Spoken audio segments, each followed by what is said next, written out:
The whole class is sitting around. We're doing like a presentation on this one thing, and this grill just goes, woof. We'd done cooked chicken, like, I don't know, like 8 whole chickens on this one pellet grill, which was jam-packed, and they were juicy. And by the time we got them done, they wanted to do some garlic bread. It was like we'd brush bread with butter and garlic and was going to put it on there and toast it real quick. So that grill was already running like 400. They just cranked it up a little bit more. The whole class is sitting around. We're doing like a presentation on this one thing, and this grill just goes, woof. And man, fire's coming out of every hole of it. It's got like a little window screen you can see in. It's just a fireplace in there. The bread's torched. And Mark's with us, and he just calmly walks over and looks at it. It's like, go get the fire extinguisher. And I was like, what? Because I was talking to the class, and I see somebody come up with a fire extinguisher. He just sticks it in there, like behind his back, breaks down on it. Whole class out there. Oh, yeah, everything's okay. It's exactly what we wanted. That little fire there. We get the class back inside to sit down and do a presentation inside or whatever. And I guess they water hosed that grill off. They sold that grill that day. Like, cleaned it up enough to where somebody come loaded it up and took it home as a new grill. I was like, my God. Welcome to Malcom Read's How to Barbecue Right, a podcast where we talk about barbecue, share recipes, and discuss all things delicious. And now, here's your host, Malcolm and Rochelle Reed. Hey, welcome back to the How to Barbecue Right podcast. I'm your host, Malcolm Reed, and joined by my lovely, talented wife, Miss Southern Shell. Tyler's over here. He even got a camera on him today, y'all. So show it. There you go. Look at that. I didn't know you had one. He's like, I got one on me. We've had a camera in front of me for like pretty much 3 seasons now. I just always forget to turn it around. So, What's going on today, Shell, in the world of barbecue? First day of school. Yes, it is. Hey, the traffic was not bad in Hernando this morning. We got the news was there. They opened up a brand new high school here in Hernando, Mississippi, and it was smooth. Like, I was a little concerned when I saw the traffic map you sent me last night. I was like, nobody's going to understand this. Man, it took me a while to figure it out. They had little arrows going everywhere. But it was so small. I know. I don't know if it's just my old eyes. I was like, what is this? I was like, if I'm having problems figuring this out, there's going to be a lot of people. But it went smooth. How many more days do I have of driving a kid to school? Do you want me to give you a countdown? Yeah. It's like 19 days. Something like that. It's not long. It's not long. I have a licensed driver. I've been waiting for this for 16 years.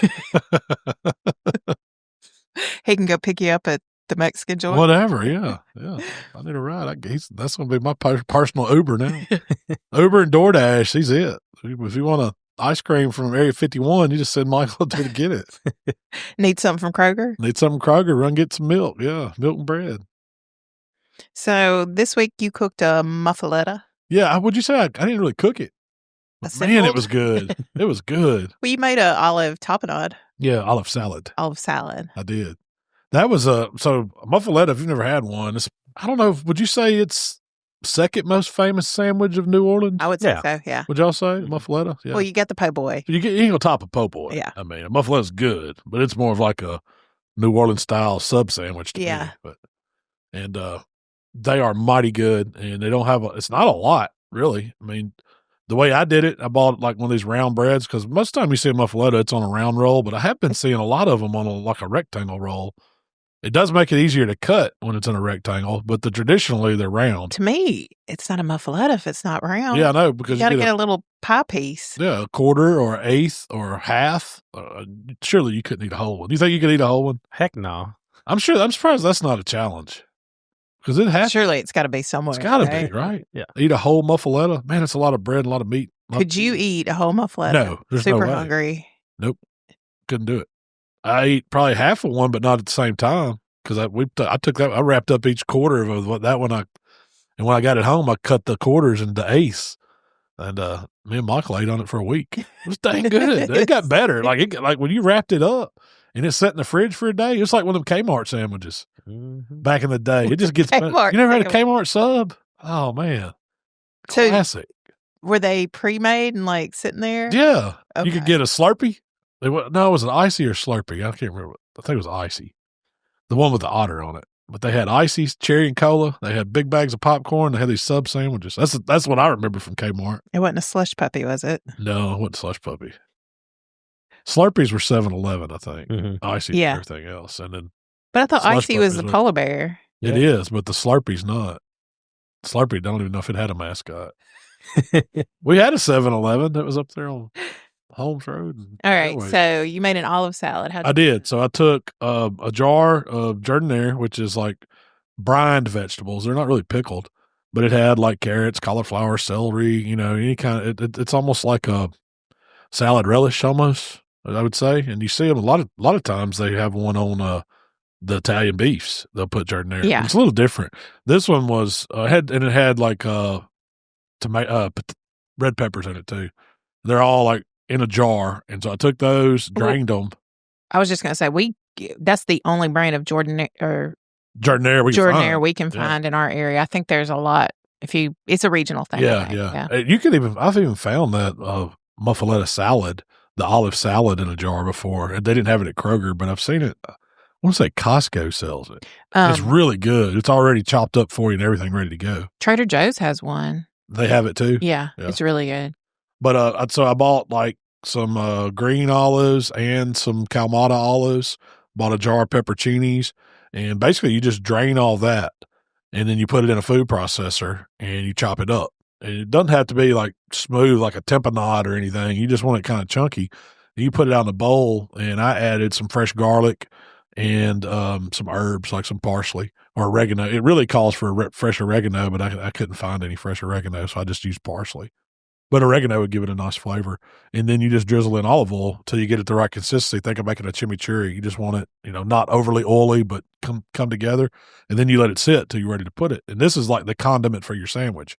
So you've got all your vegetables you need from the yeah.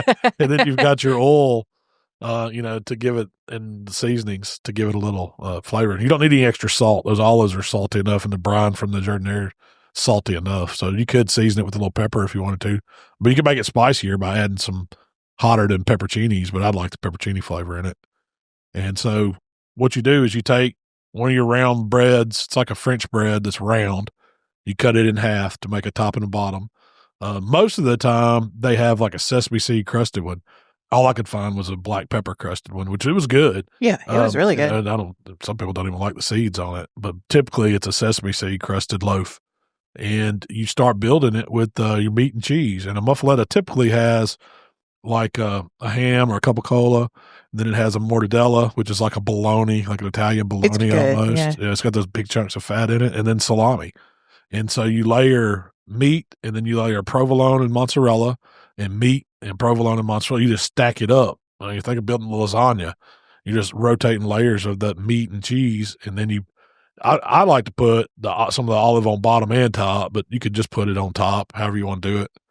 But I think it needs it on both, because what happens is like the oil, that olive oil that you added to the olive salad kind of gets into the bread and it softens it up. And it's like you don't even really need a condiment on it. Because, typically, it doesn't come with like mayo. You're not going to catch a blue plate on one unless you order it ask for it.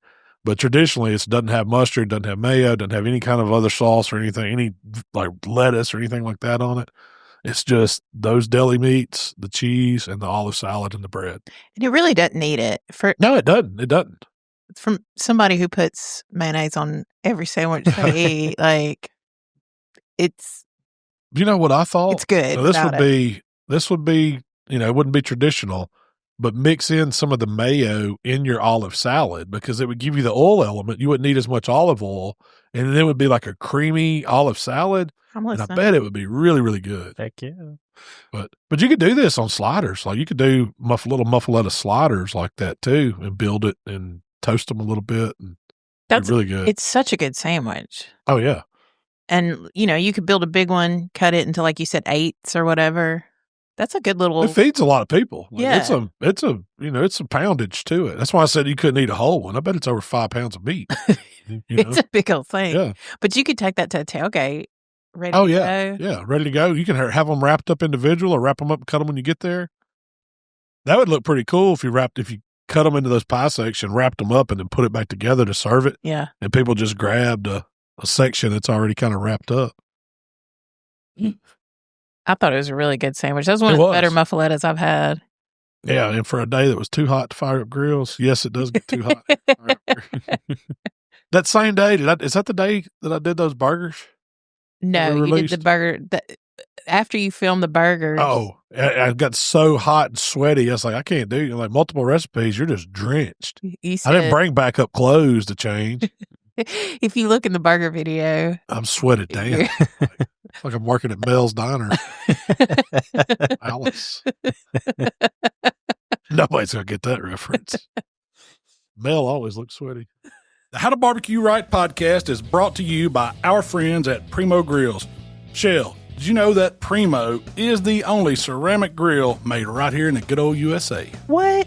Are you telling me that Primo Grills are proudly crafted here in the USA, ensuring top-notch quality and support for local craftsmanship? I sure am. Plus, Primo Grill not only delivers mouth-watering flavor, but because of their innovative oval design and superior ceramic construction, Primo Grills also gives you a ton of cooking versatility. Whether you're smoking low and slow or searing a steak to perfection, Primo Grills gives you the consistent heat distribution for mouth-watering results every time. What she said, y'all. Y'all visit primogrill.com and check them out. So we had a contest in the community, 2 weeks ago? Yeah.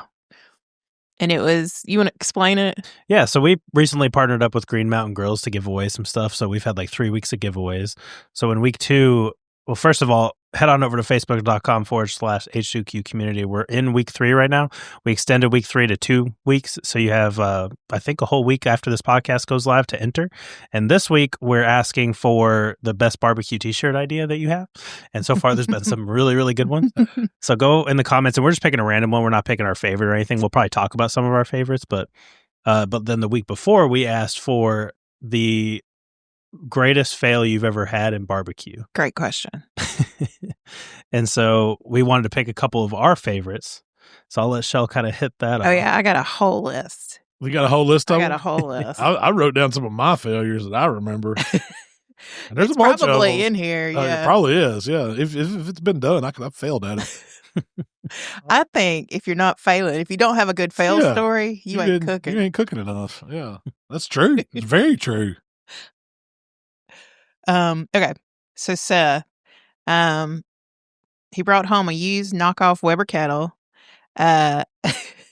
He was loaded it in the back of his truck, and he's looking at it through the rearview mirror and noticed that damper flap. Yeah. Was starting to do this. And he's like, I might need to tighten that down. He said as soon as he had that thought, there it went. There it went. Imagine it was like a ninja throwing star. If it's the one I'm talking about, that little triangle looking one. But it took the whole lid. Oh, no, really? It parachuted his whole lid? He said the damper launched the lid Did it hit somebody off behind him? and down the highway, and he circled back, but he never found it. Man. I've got a similar story. It was with a patio heater. Man, I had a screaming deal on a patio heater. First one I was ever going to get. You know, it's like the big mushroom one. Mm-hmm. And it was at an estate sale up in Memphis. And Waylon, I think, had found it. And he's like, man, we need this for barbecues. Come get this patio heater. It was like $25 or something like that. It was super cheap, brand new. And everybody was like old people's house or something. I was like, man, heck yeah. Rochelle jumped in the truck. Yeah, we loaded up, drove all the way to Memphis. Drove all the way up to Memphis and got up there, loaded it up. Like I put it in the truck now. Put it in like the base first up against the cab, which this was the first mistake. Put it in base first and had the big mushroom part like up on it. It wouldn't fit all the way in the truck. So I kind of propped it up on it. And I had some straps. But they were like the bungee straps. And I said, well, we'll strap this up here. I'll put one around the top, keep it from banging around, and we'll take it easier on the interstate. We got to go back to South Haven. I remember looking and being like, I don't think that's going to ride good. But I was like, you didn't say nothing. Yeah, but I thought y'all knew what you were doing. I was like, they know what they're doing. No, rookies. So here we go. Me and Shell are loaded up. And we're like, oh, man, this is great. We're going to go get a propane bottle. We got heat now outside. And so we're getting on the interstate, and the similar thing. I'm looking in the rearview mirror, and that thing starts shimmying a little bit. And I'm like, oh, man, that don't look too good. You think it's going to ride, Shell? And about that time, the whole top just parachuted off. It was dragging. And there was a car right behind us, and it smoked it. I'm talking like hit it right. And we're on 240, and I'm like, holy crap, what do I do? And so I ease over, and I see an exit, so I take that exit. Well, I didn't know if it caused a major – there was no going back. Like the thing just when it hit, I don't know how many cars it could have hit. It was terrible. It was terrible. I was like, man, I got to run at this point.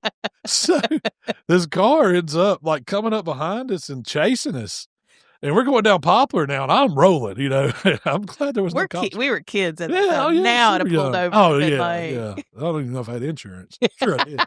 But I got up in a cemetery over there. It was running around the cemetery we hid. And I guess we saw the car go by or something. I was like, all right, here's our chance. So we got on the interstate, went back to Mississippi. So did not get the patio. I think we still had the bottom of the patio heater. So the evidence was in my truck. It's like, wasn't mine. I couldn't say that. They must not have got your license plate or anything. I don't know. It happened so fast. You'd think they would have got the license plate. It was basically. I'm sorry. I probably owe somebody a hood job. Send us the bill. No, don't send the bill. I didn't say that. I said, I'm sorry. There's got to be a statute of limitations. This was like 30 years ago. This is a long time ago. It was really probably like 2004. It has been 21 years. We had just started dating. Yeah. Okay, Chuck. Oh, man, that was terrible. He was cooking several racks of ribs for a party on his egg, hooked up a fan system, but didn't notice that the pit probe was touching the ribs, so it was registering a lot colder than it actually was. Went inside to prep some things, went out to check. The smoker had been running over 400 degrees. Oh. Burned the crap out of him. He had to go to the store and buy burgers. Yeah.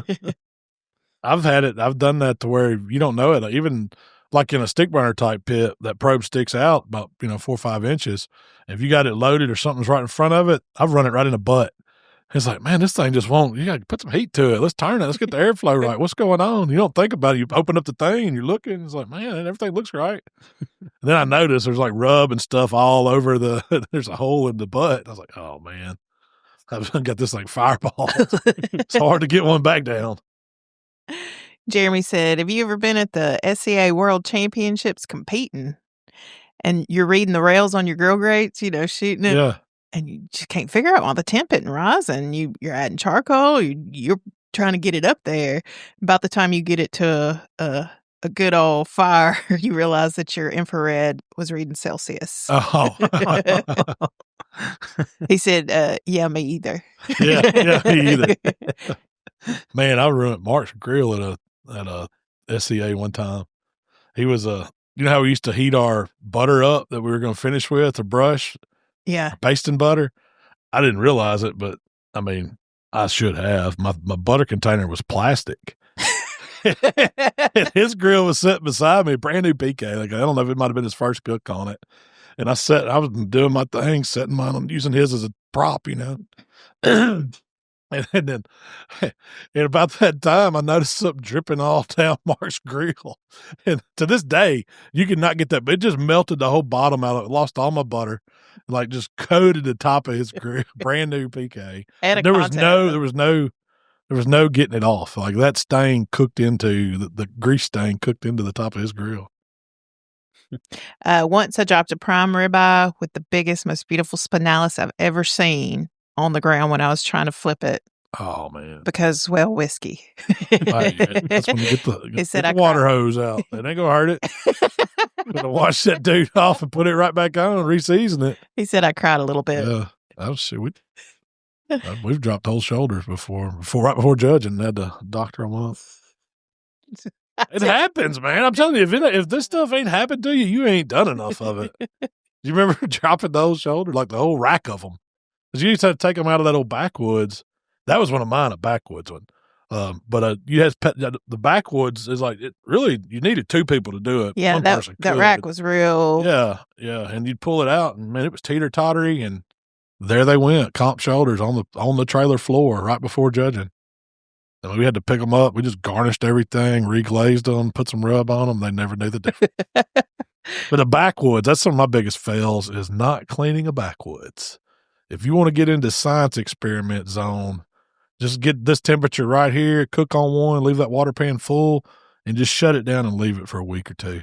It is, yeah. It will grow stuff that they can't grow in labs inside it. It is nasty. You talk about getting sick trying to clean a grill. Man, those used to be so bad, and it never failed. I guess we just had too good a time and didn't drain them. I know if you didn't drain them right away, all the fat would oh man, it starts getting fuzzy, and I don't know. I don't even want to think about it. There's two smells that I can identify like right away. Yeah, dry backwoods, and the one that's been shut up. Yeah. There ain't no coming back. You got to drain it, then you got to wash it, then you got to fireball it, then you got to re-season it, and then it takes a minute to get it back once you do that to it. It ain't just like, oh, wipe that out and let's go. Right. That smell will stay in there. So Jeff said 2020, I decided to do a little catering. It was his first big job. It was a holiday party for the church staff. He was going to smoke prime rib, seasoned it up, had it on the Kamado Joe.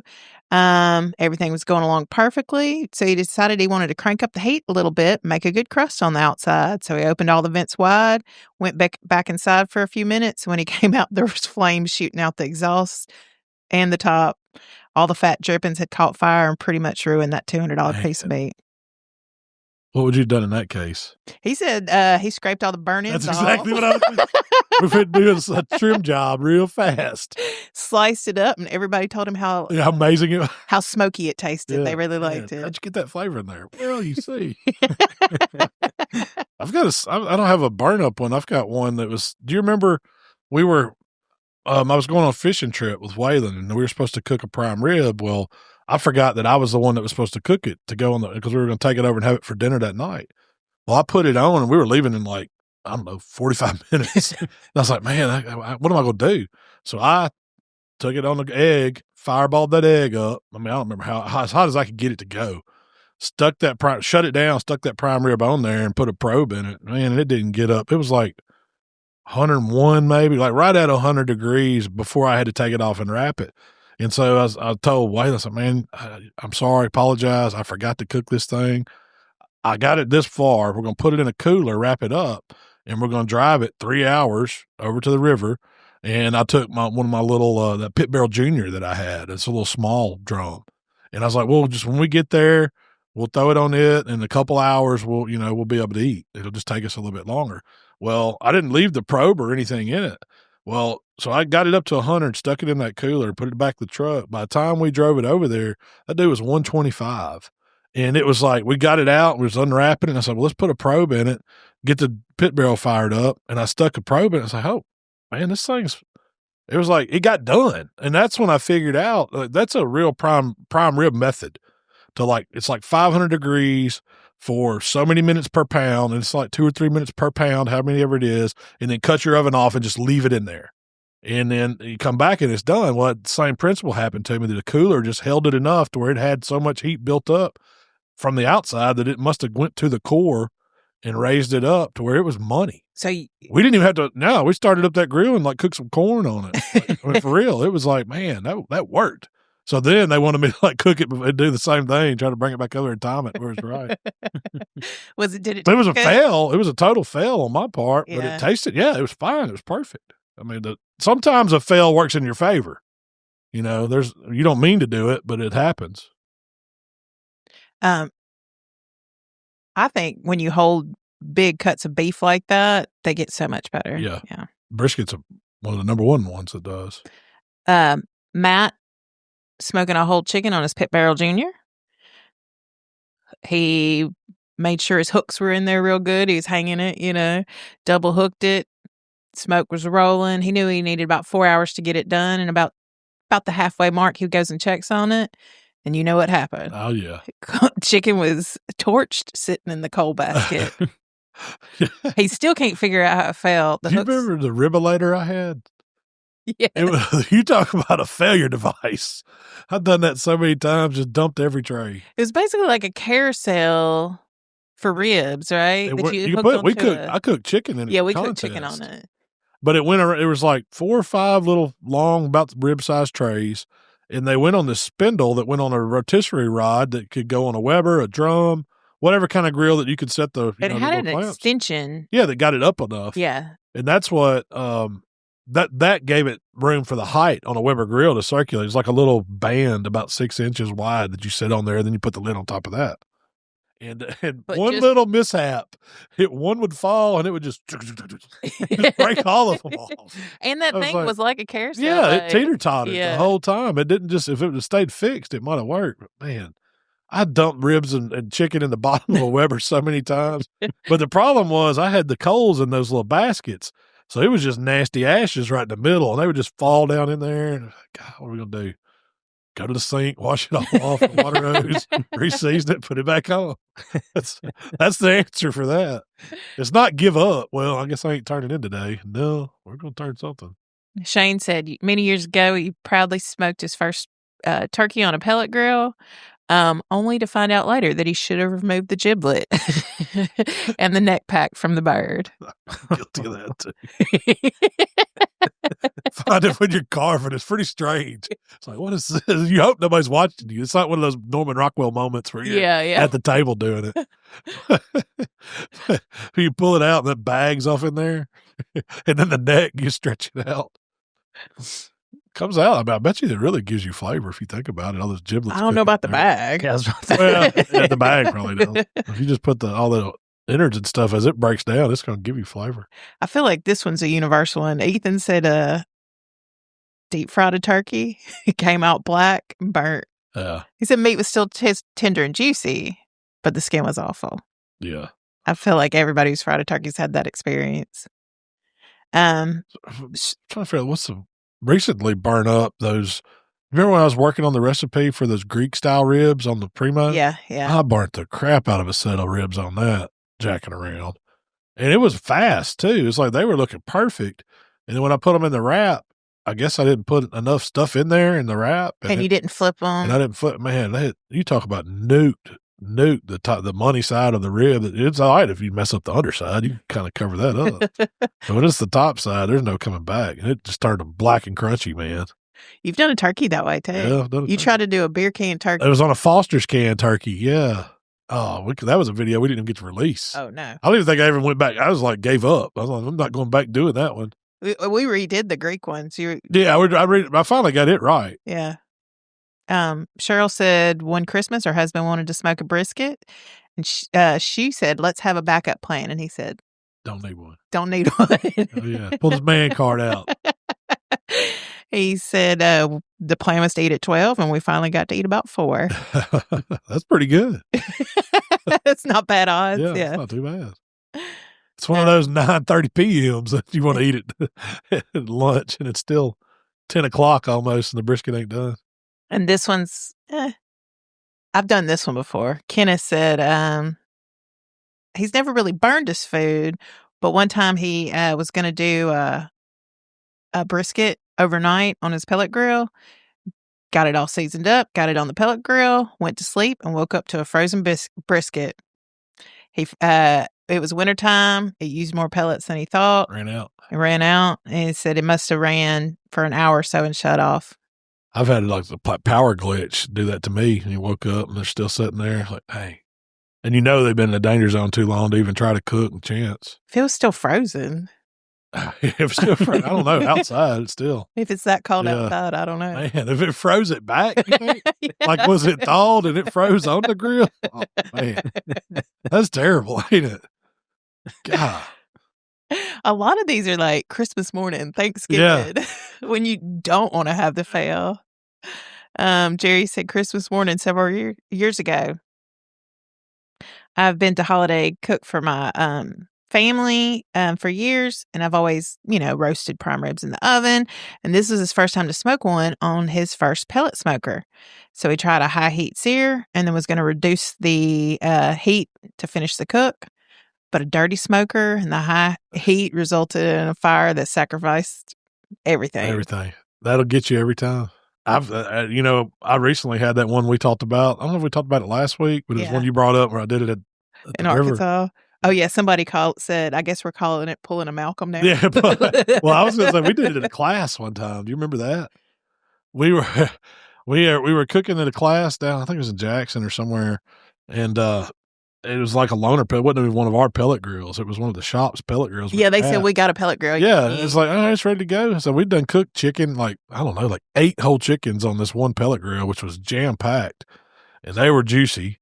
And by the time we got them done, they wanted to do some garlic bread. It was like we'd brush bread with French bread with garlic. or butter and garlic, and was going to put it on there and toast it real quick. So that grill was already running like 400. They just cranked it up a little bit more. And the whole class is sitting around. We're doing like a presentation on this one thing, and this grill just goes woof. And man, fire's coming out of every hole of it. It's got like a little window screen you can see in. It's just a fireplace in there. The bread's torched. And Mark's with us, and he just calmly walks over and looks at it. It's like, go get the fire extinguisher. And I was like, what? Because I was talking to the class, and I see somebody come up with a fire extinguisher. He just sticks it in there, like behind his back. Breaks down on it. Whole class out there. Oh, yeah, everything's okay. It's exactly what we wanted. That little fire there.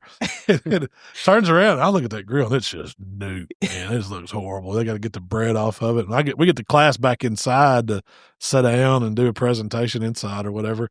And I guess they water hosed that grill off. They sold that grill that day. Like, cleaned it up enough to where somebody come loaded it up and took it home as a new grill. I was like, my God, that was terrible. I'd never seen one burn up that bad. I was like, there's no way the electronics on it worked. I said, y'all turn it on? He said, no, we didn't see the power on. I was like, well, that's coming back, I bet, because I've never seen anything like that. I never will forget that, because the class was kind of like looking towards you, Yeah. And the grill's over to the side, and Mark was so calm about it. I don't know how he did it so calm. He just was like, he said, get the fire started. Didn't even move his lips. It's just like. He just acted like it's supposed to happen. Yeah. I don't even know if he unplugged it or I don't know. That's how you open it. That's how you handle things. That's how you handle it. You got to be calm under pressure. And you can still sell it, apparently. Pretty tough grill. Jim said his wife got him a outdoor pizza oven for Christmas, and he was so excited to use it. Christmas Day, he's out there doing his dough, roasting garlic, ready. Gets this. He could not get the pizza off the peel. Oh, man. And he ended up with a huge mess inside his brand new oven. He got so mad, he scooped it out and threw it in the yard. So he just chucked it all out in the grass. I've been there. Man. That's what we started doing, the butcher paper. Yeah, that was exactly the first thing cut to mind, because I was cooking on, I think it was on a Grilla or a pellet. It was definitely a pellet grill. And I would get it all loaded up on that peel. And you never see everybody do it, man. They just take it, shuck it right off. I did it. The dough stayed, all the top just blowed off in the grill. I was like, this sucks, man. That's not supposed to happen. And then we figured out, build your crust on the paper, transfer that, leave that on the peel, and then slide it off. Give it just like, it don't take long, a minute. And you can slide that paper right out. It doesn't burn or anything. You got perfect crust that way. I think if you use the right cornmeal. You gotta flour cornmeal in. I'm no pizza guy. I've got it on those new pizza ovens. I'm excited to use it. I was going to talk about that. Yeah, heck yeah. The Pie-ro. My biggest mess is a tale as old as pellet smokers. Loaded up the hopper for an overnight cook, went to bed, set an early alarm to check them, and to find the pellets were not empty, but they were all along the sides of the hole. Yeah, it didn't fall right. Yeah, where the auger loaded them. And he had no idea how long it was in the danger zone, so I had to throw it away. Charlie said, second run on the Pit Boss cabinet. Turns out I primed it too much and had the hopper and smolder and burned back. Burned back on 30 plus pounds of pellet. And I did that with the Yoder, the 480. Man, that thing burned for hours. Like, you couldn't get it out. I was trying to scoop. I couldn't. When I got to where the fire was, it just made more fire. I was like, God, it burned for like 4 or 5 hours. You identify with every one of Every one of them. I was looking at my list here. It was like 5 or 6 of them are all pellet grills. I was like, there's a trend there. All of these are pellet grills. I know. It's like crazy. It's like, which ones are you failing? It's not like you see I don't know if any, the stick burner one, the only one would be the probe that's stuck in the meat. Yeah. When I was looking at all these to get some, I was like, pellet grills are daggum dangerous. That's the ones that's causing the problems. And most of that's because of cleaning, Yeah. He said, same thing. Greg had a major flame out on a Rectech, filled the hopper with pellets, waited for ignition. But all I got was a smoke show, opened the lid and captured it at the perfect time. Flashed. So that it exploded in his face. Oh, man. Singed his arms, eyebrows. You've singed several arm hair. Oh yeah, that's common. The egg and the Primo will do that to you. Like you gotta learn to burp that. You'll learn. If you go flip it open, man, it just it'll peel you back to about elbow. I forgot what we were cooking, but I got one because I was filming. I got too close and got my arm real bad. Good. This is Justin said, I believe it's now called pulling a Malcom Read. That's the pellet fire. Yeah. Yeah. But this, I'm okay with that. I deserve it. Mike just said when you smoke 4 pork butts the night before, then the kids want pizza the next day. Why is that? Never fails. Or hamburgers that need, man. Or wings. Sam said fired up an old third-hand propane grill right next to the vinyl siding on his wood deck with spare propane tanks under it and threw on some cheap frozen burgers. Went to go grab some beers, come back, and there's flames coming through where melt the siding? Yeah, melted the siding. Man. Wheeled it from the house, but, Still, it's expensive. He said the burgers tasted like plastic. Dang. Not only were the burgers no good, he went to the side of the house. One part, hold on, let me find this one. Daisy says she grilled some corn in the husk and they caught fire. I've never had that happen. I've had them get dark, but never caught fire.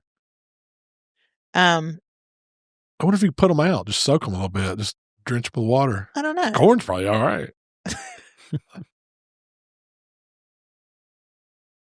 I'm going to tell you one that I remember, and this wasn't, I don't know if you call this as a failure or a learning experience, but we got a bushel of oysters one time. We were doing some stuff for the Chesapeake Oyster Company, and man, the oysters were fantastic, but it's the aftermath of what to do with all that. We had like buzzards circling. I mean, there's, because, it's just like a box of oyster shells, and you can't just put them in the garbage. It just mess it up. So we just had them sitting outside. I think we had every tomcat and buzzard in the neighborhood circling. It was, man, throwing away like leftover parts. Like I've done it with pork. Like I learned, like when I used to trim a lot of pork for contest or brisket or chicken. Chicken's bad too. You can't just leave that stuff in your garbage can. Like if your trash runs on Tuesday and you put it in there on Wednesday or Thursday, it's this time of year, man, it's going to be right. So I'd have to go throw it off somewhere. You'd have to go find a place. Do you want to tell where your place was? No. I'd need to go back. You got to have a good dumpster. A good inconspicuous dumpster, too. The worst is you trim on Thursday. You get up early Friday morning, head to the contest, come back Saturday night or Sunday, and you forgot it's in the house. In the kitchen garbage, you forgot to take the kitchen garbage out before you left. Oh, man. You know it. You know it as soon as you walk through the door. I've done that 2 or 3 times. That's a bad mistake. I would just go to apologize in the shell. Because that's my job to get all that stuff out. So I'm the one that put it in there. God, I've done that. I think I've done that in both houses. Jason said he had an ember come out of the firebox and land right in a garbage can nearby in the garage at 2 a.m. while he was sleeping. The neighbor came home and thought he was just doing some weird cooking thing. Then he realized that the trash can was on fire inside the garage. Oh, man. Thankfully, the neighbor saw it and woke him up. But drug it out, I guess, and yeah, put it out. Jamie just said, I learned that just because the ashes have been sitting there for overnight, that they still might be hot. Because they don't look like they're hot. You go to shovel them and put them in a garbage can or something. I melted the bottom out of one of those big 55-gallon thick plastic ones. Just melt it right out. That's one thing. If you go to a contest and it's a new contest organizer and they don't have a proper place to put ashes, they're going to catches on fire. Always in a bunch. Yeah. Jamie just says, I may or may have not blown up a rectac. Blowed it up. Yeah. There's no consensus over which ones either. It's like across the board, all pellet grills. If you don't, there's a chance that you can burn that jugger up. John says, I think this picture speaks for itself, and it's just two firemen in full fireman gear with the water just spraying down a grill on fire. That's a t-shirt right there. Yeah, that's a t-shirt. I effed up. Or just effed up. Oh, that's a good one. John said, well, what started out as a glorious backyard barbecue dream turned into a charred comedy of errors. He lost track of time on his brisket. Somehow managed to turn low and slow into fast and flamethrower. Even the sausage links looked like they'd seen battle. There's a bunch of people just showed pictures of just charcoal sausage. Burn up. Just burn up. What about, there used to be one that went around, it was the ribs that had like been left on the grill and they had turned to charcoal.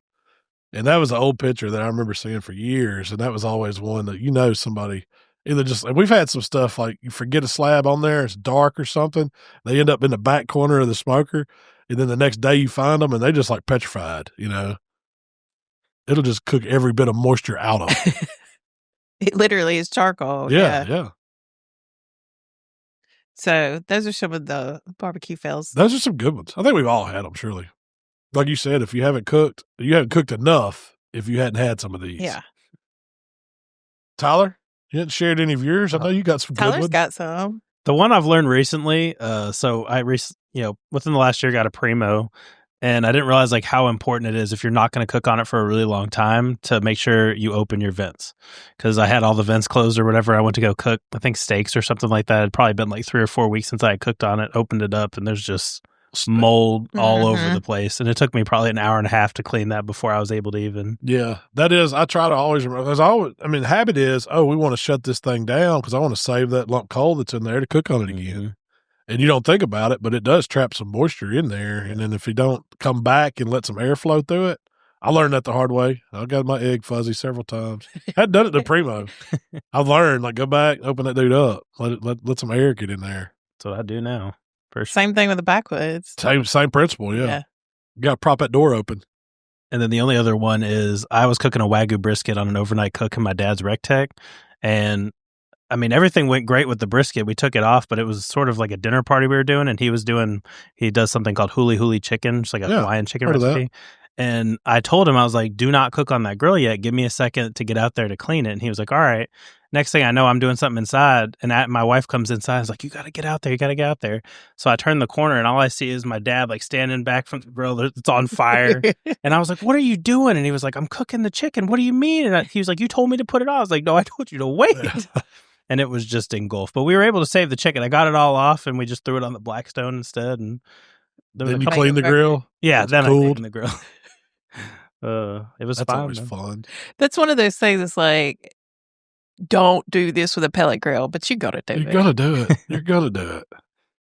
So this week you made chicken parm for dinner. Man, I don't know what got me. I was scrolling through TikTok, and I saw this guy that said he invented the chicken parm. I said, I can do that. If he could do it, I could do it.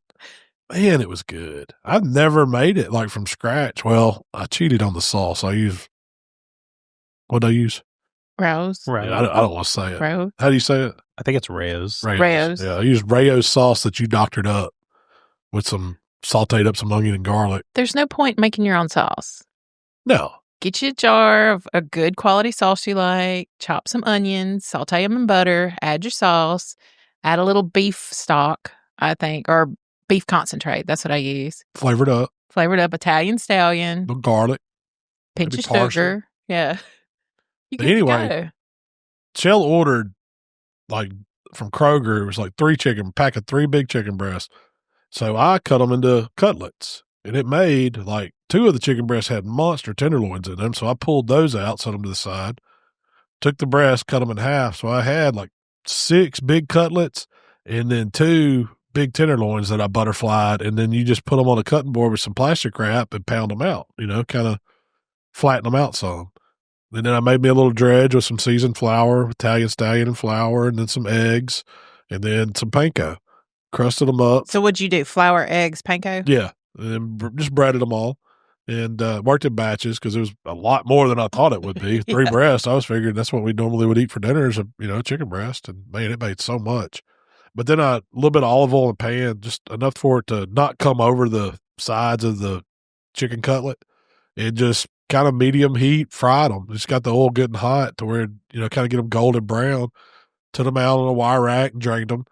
That's when you were putting the sauce together for me. So then I don't know how, Tyler, maybe you can say traditionally how it's served, but I did it in a casserole dish just because I had so much. Mm-hmm. And it actually took 2 casserole dishes.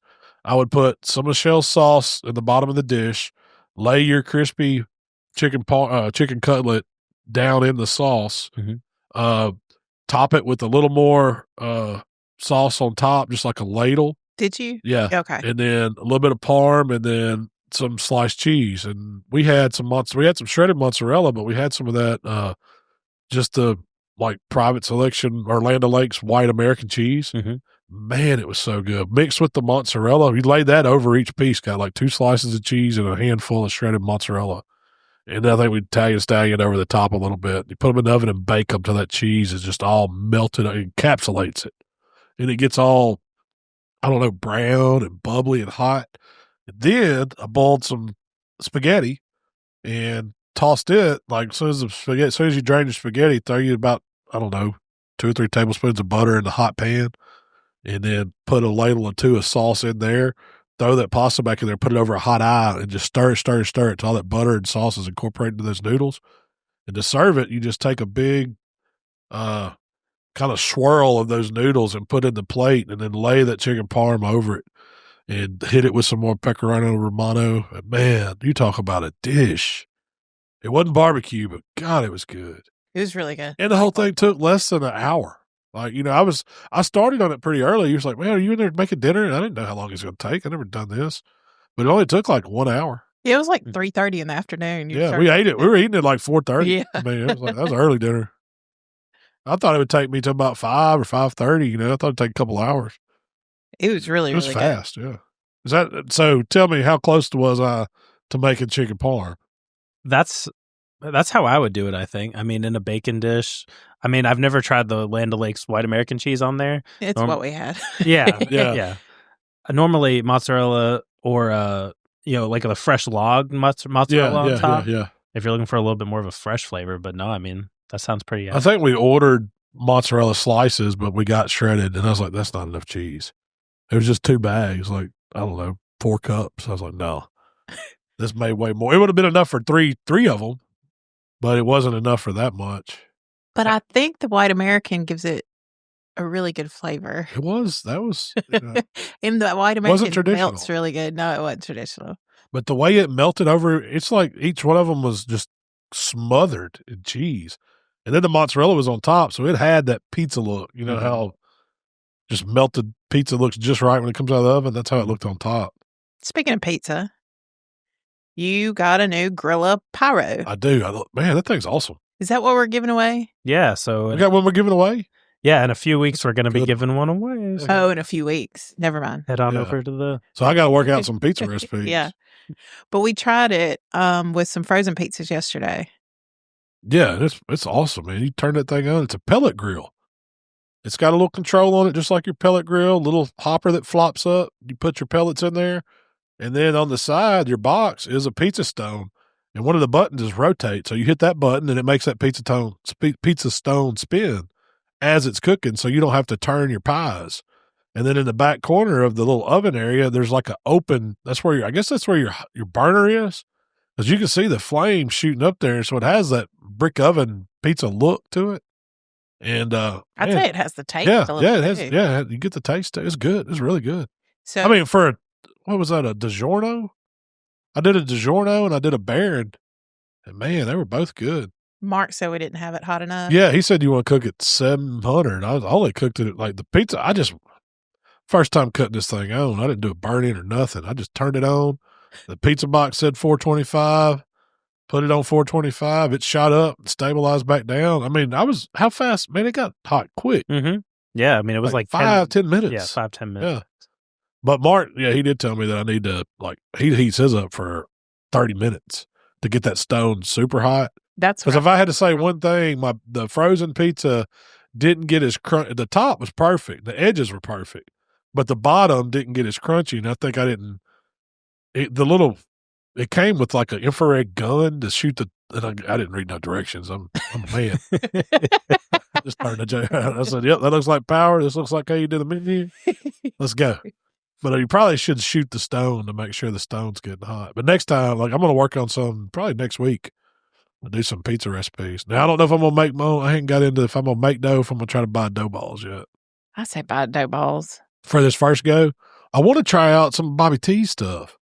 He's got, pizza, he's got dough, he's got sauce, he's got everything to make pizzas. Like he has a dough mix? Yeah. My buddies tell me it's good.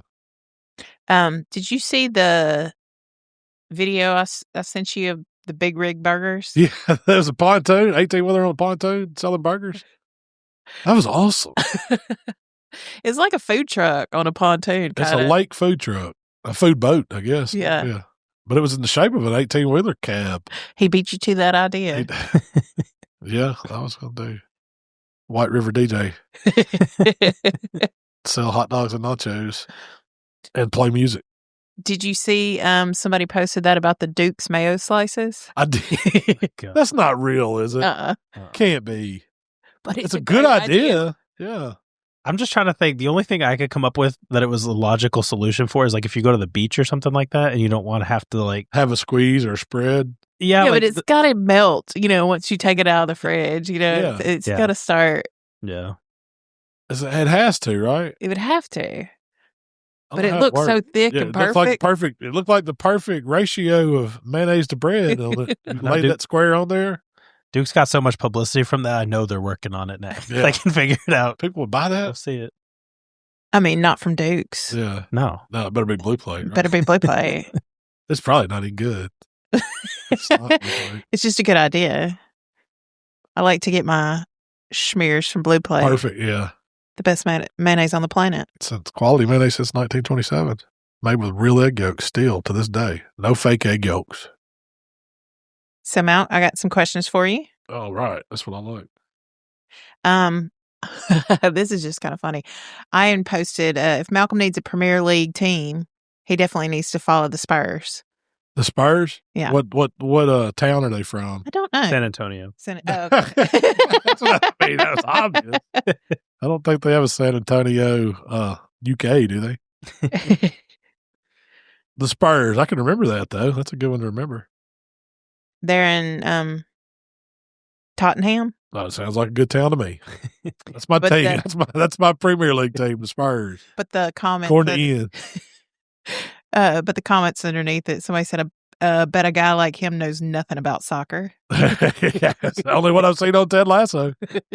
That's a dang good show. If y'all haven't watched Ted Lasso, somebody else said, "Don't set this man up for failure. He's already suffered enough with the Vikings." Oh yeah, I mean, I don't want a winner now. Don't put me on a winner. Put me on somebody that's not what you're used to. Got a good fan base and they like to have a good time. Likes a team with heart. Yeah, a team with heart.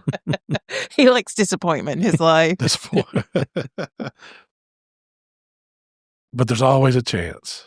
There's always a chance. So Shane, this is one that I feel like you're well equipped. Shane says, I've tried wings on a grill a few times and they never came out good. Is there something is there certain temperature he should be taking them to? Each time he's made them, the outside looks amazing, but the inside is just greasy and gross. You didn't cook them long enough. But so here, this will fix that. 2's on fire. This works for wings all day long because you can get it. I mean, you want to be. I like to be cooking wings at 375 to 400. So, and if you start a regular fire, like fill the whole grill up, it's going to be too hot. So you're going to get that outside overly brown before you ever get the inside rendered and get that meat to loosen up. There's a lot of fat underneath that chicken wing skin. You don't realize it, but they're full of it. So you got to render that down slow. So what I do, and I don't mean cook the temp slow. It really takes high heat to cook that chicken right. And so I start a 2's on fire, all my hot coals over on one side of the grill, and then the other half of the grill, nothing over there. You could put a pan underneath it if you wanted to, or you don't have to put anything. I just have an empty space. But I'll put all my wings, start the wings out over there. And they're going to cook there, if you're running 375, 400, probably 45 minutes to almost an hour. Depending on if you're doing whole wings. Yeah, and I'm talking whole wings. That's the way I like to cook them, whole wings. If you cut them up, they're going to cook a little faster. I don't think when you cut them up, they're as good. I think when you cut them, it's I don't know, it's like some of that juice escapes. I don't know. It's like when it renders different. I don't know. But I like a whole wing. But they'll sit over there, and you're looking for upwards of 180 internal at this point when you want to move them.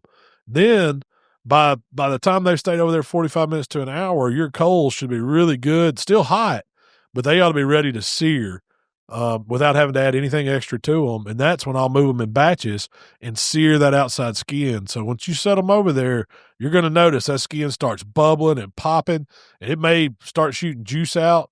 That's what you want. That means you've rendered all that fat underneath that skin.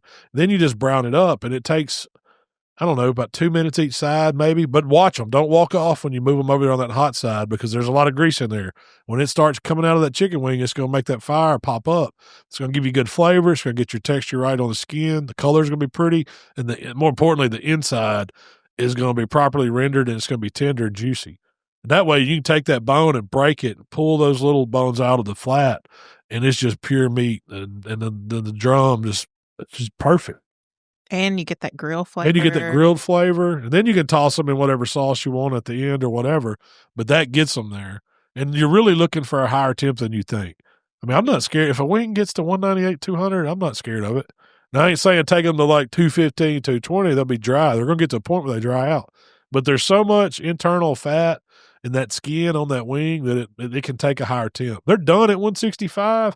But they're not good at 165. You can eat them safely, but they're going to be chewy, might be fatty still. That fat hadn't rendered. Well, that fat's not going to render until you get it on up.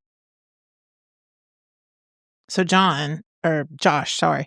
If you smoke a brisket at 200 on a pellet smoker for, whatever, 16, 18 hours, do you still have to wait till the internal temp hits 205-ish, or will it be done at a lower temp?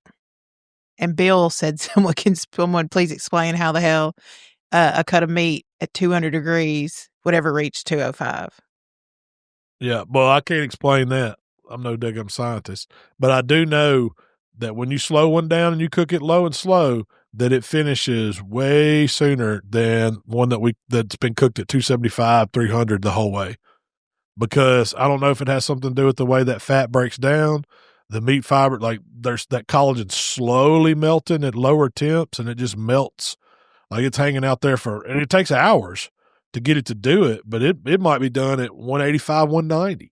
I've had them be just melted probe tender. I see it more in butts than I do brisket, because usually I don't ever watch the brisket that close to see what it's doing, but I know a butt does it all the time. Like if you cook a butt at 200, 225, it's hard to get it over 200 internal. Hard to. It wants to finish out at one. I mean, you can. It's eventually going to get there, but it's really done at like 192, because it's took so long at those lower temps. And I think the meat just, the breaks down at a long period of time at a lower temp than it does racing that temp up, trying to break it down. I think it's the same concept as sous vide. Yeah. I don't know. Maybe. Like you can. It makes it tender because you cook it at a lower temp for a longer period of time. Yeah. That's what I would guess. Now, I don't know how it would. I don't think it could get hotter. Like, if your grill's really 205 or 200, it'll never get 205. It can't. I mean, how can it get there? You're really hotter than you think you are. Yeah. You know what I mean? And everybody looks at the thermometer and think, oh, my grill's at 200. It's 200 everywhere. That's not the case. It's 200 wherever that probe is. It could be a whole totally different temperature over here. So there's a I don't know if you call it an average you need to think about or whatever, but I would say if you got it at 200 and it's going over 200, it's hotter than you think it is. Yeah, it's hotter than you think it is. Because it shouldn't, right? Am I wrong? Somebody tell me if I'm wrong about that. That makes sense. How can you get hotter than the heat? It can't be. Same thing with sous vide. Like you're not going to take something over that I would water say, temp. you know how you could prove that? You got your one thermometer at 200, put you another thermometer probe over here and see what it reads. If it reads 200, if it's reading 200 everywhere, I don't believe it can happen. So Eric, something I don't know about. Eric, heard you talking about caprese salad the other day. Mm-hmm.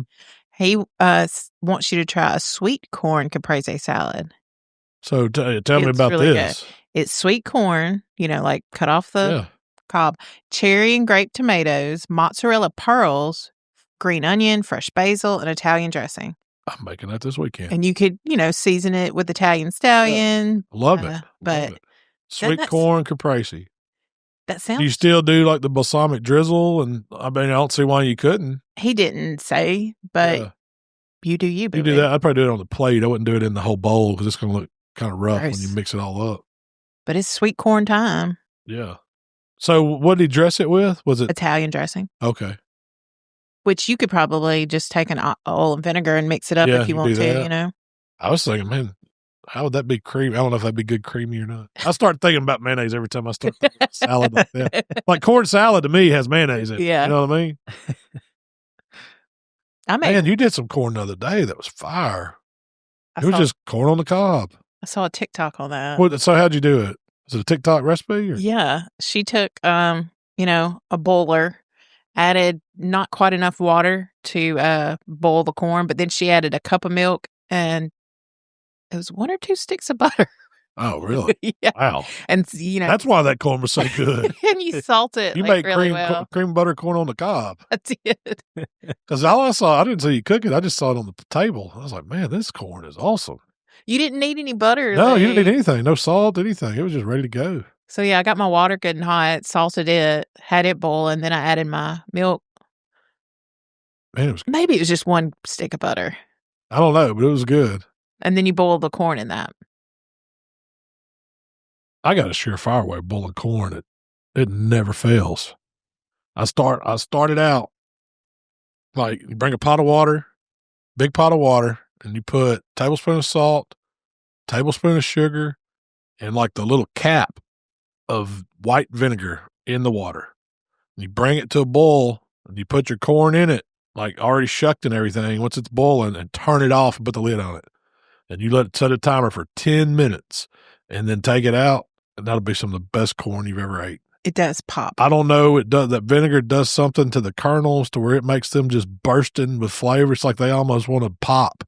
And then the sugar, like it don't even have to be sweet corn. That 1 tablespoon of sugar in that whole pot of water will make you think that's the sweetest corn there ever is.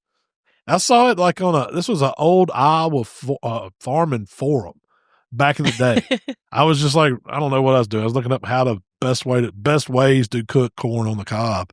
And I come across that and I said, I'm going to try it. This was been 20 years ago. Yeah, you've been doing this for a long time. Yeah. And it's because that was about the time I saw the cooler corn. You know how you can put all your corn in there and pour boiling water in the cooler and shut the lid on it and it'll cook it in the cooler like if you're cooking corn for a crowd.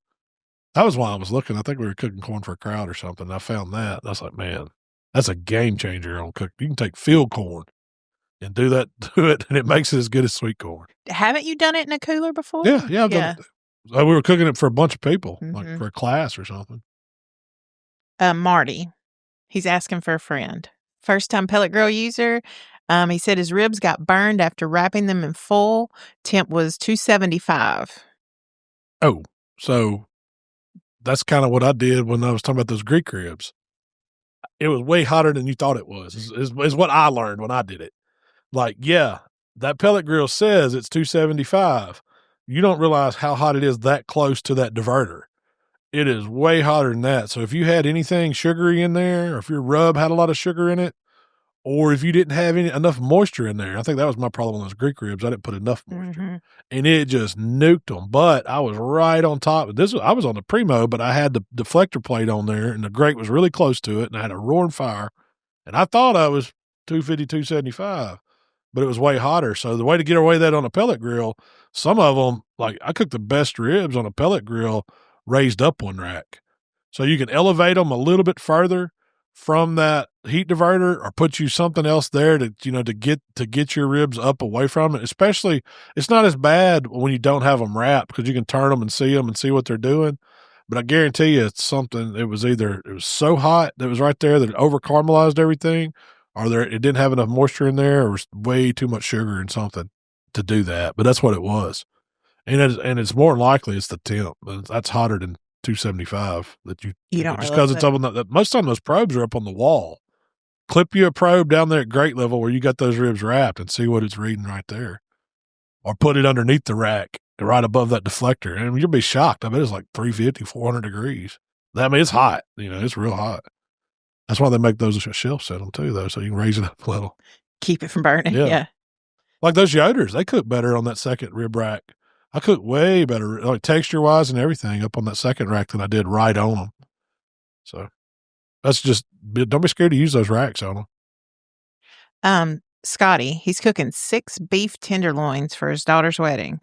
He lives 10 minutes from the venue, so he was thinking he was going to sous vide them, get them to about 120 during the wedding, run home to sear them, and then head back to serve. What do you think? I mean, yeah, that's a great way to do it. What's the chances of that happening at a wedding? Like, that's what I would think. I would be like, man, there's a lot could go wrong there. And you know how weddings are. It's like a blur. So I would say if I had to leave somewhere to go do something, I wouldn't like that. I'd say cook them ahead I would of time. say cook them, put them in a cooler, bring them up there, and slice them up there. They're going to be, I mean, how long do you need? It's not going to be a couple hours or anything, or I just under them a little bit. Or, I mean, I try to have some different degree of doneness, but I don't know. Yes, that would definitely be the best way to do it. But you're talking about having to leave. Is his daughter too? Yeah. Or, oh, yeah. I don't know how. I can imagine how that would fly. Maybe he just wants to get out of the wedding. So, yeah, I'd say, yeah, that's probably what I'd do. And you know you're going to smell like barbecue smoke. Yeah, and you're going to go in your, your suit or tux or whatever you got, and you have to leave. I don't know how that'd fly. I would say get it done, put it in the cooler, let it hang out for 2 or 3 hours in the cooler. Yeah. It's going to be so good. When you cook beef tenderloins for Christmas, I let them set. When you let them set, they're perfect. Yeah. I let them set. I don't take them too hot. Like, I've started double probing them so I can really watch it. I want it in between 120 in the middle and 125 out on the end. That's the perfect one. And then I let them set for about, just loosely wrap them in foil and put them down in the dry cooler and let them set. I've let them set 2 hours, and when you slice them, man, it'd be the juiciest beef tenderloin you've ever ate. It's really, really good. I got one in the freezer now I need to do. Down. Just to do it. No recording it, just to eat it. I like it when we make that horseradish sauce to go with it. So good. Les posted a picture. This isn't a question, but he posted a picture of Cajun fried cabbage with shrimp and sausage. Huh. Did you see that? No, I didn't see. I missed that one. I was looking. That sounds like something I'd be. I love. It's like skillet fried cabbage, like Mama makes. But it's got Cajun seasonings, and he adds shrimp and sausage to it. So, and I love my fried mom cabbage. used to do it with just smoked sausage or Polish kielbasa, and she would brown that, take that sausage out, throw that cabbage in there, and just let it cook down till the some of it gets scorched a little, but it starts getting sweet, and then throw that sausage. But man, the shrimp too, that's another level. And keep it Cajun-y flavors. Yeah, I like that. I knew you would. That sounds good. That's a good recipe. Fried cabbage, man, it's really good. I usually don't have it very often. I usually do it New Year's. New Year's, yeah. Cabbage season's like winter, right? Mm-hmm. That's when they come in. I think. The rest of the time, it's really the only way I eat cabbage. I guess I eat sauerkraut sometimes. But coleslaw and fried cabbage, and then sauerkraut, that's the only ways we eat it. Are there more ways to eat cabbage? Even like that Dolly Parton Miracle Diet soup. I remember my mom making that. Yeah. It's like cabbage soup. It's horrible. They'd say, you can eat as much as you want out of it. I said, you know what that'll do to you? You eat as much as you want of that. God, you'll just be living in the bathroom. Do you remember? Is that why it was the miracle? Makes miracles, makes everything go through you. Do you remember? This has been years ago. I was like, we're going on a diet. Yeah. We're going on this cabbage soup. Dolly Parton Miracle Diet. I made this huge pot of cabbage soup, and I'm like, this is what we're eating this week. This week, yeah. On like Tuesday, we're at McDonald's. Another bowl. I'm good. I'm good. Good on this soup. Well, Malc, that's all I really have for you today. Right. Well, hey, Tyler, do you want to tell everybody about where we got these questions? Yeah, so all the questions we got are from the facebook.com/H2Q community. That's our Let's Get to Cooking community over on Facebook. Join. Make sure you share up all your recipes over the weekend. Make sure you take part in that giveaway that's going on. It's at the pin post at the top. It's HowToBBQRight. And yeah, hang out with us there all weekend. I know I'll be posting, so. All right. Well, hey, y'all check out the community. It's a lot of good questions and fun stuff over in there, and you can win something from occasionally. And we are going to be doing that pizza giveaway after we do this one in a few weeks. But Shell, tell them where they can find us. Everybody needs to get in touch with us. What are we giving away right now? Right now, we are giving away the big Green Mountain, right? Green Mountain Grill. I think it's called the Ledge Prime 2.0. Oh, okay. That's their big pellet grill. That's the big one. So we ended up our summer of grill giveaways. I don't know how many we've given away this summer, but it seems like it's been several. A lot. Yeah. Now we're getting into a pizza one. We need to find a fryer to give away. It's going to be football season. People want to fry some wings. Heck yeah. Oh, everybody's got a fryer they want to give away. Give it away for it. We need two. Yeah. One to give away, one to use. One to use. If you'd like to connect with Malcolm, it's HowToBBQRight on Facebook, Instagram, TikTok, Twitter, and of course, YouTube. If you'd like to connect with me, it's Miss Southern Shell on Instagram and TikTok. All right. Well, we appreciate y'all hanging out with us for another episode of the How to Barbecue Right podcast. We will be back again to do it all over. But for now, we gone.